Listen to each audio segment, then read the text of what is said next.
Kad sam čuo na vijestima da je Nacionalni stožer civilne zaštite Republike Hrvatske 19.3.2020. godine donio odluku da su sva sportska natjecanja zabranjena unaprijed neko duže vrijeme, jako sam bio razočaran jer sam se pripremio od 2014. godine neprestano 3 do 4 puta tjedno za Europsko prvenstvo gluhih u rukometu u Danskoj koje se trebalo održati u srpnju 2020. godine.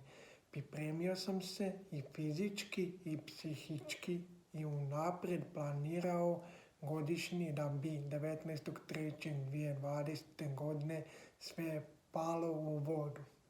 Znači ne očekivati previše, već moraš biti sklon nepredvidivim situacijama i prilagoditi se promjenama.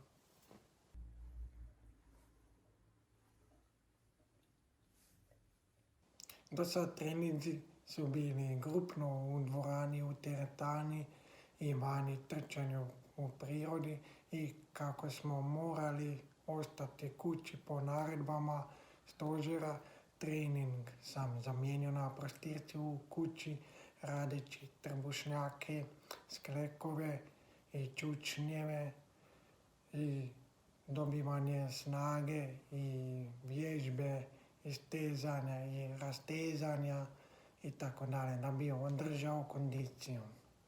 Također sam i pitao kondicijskog trenera da mi pošalje neke vježbe održane u zatvorenom na istom mjestu. Naravno to nije ni 50% snage, izdržljivosti i kondicije prema normalnom treningu.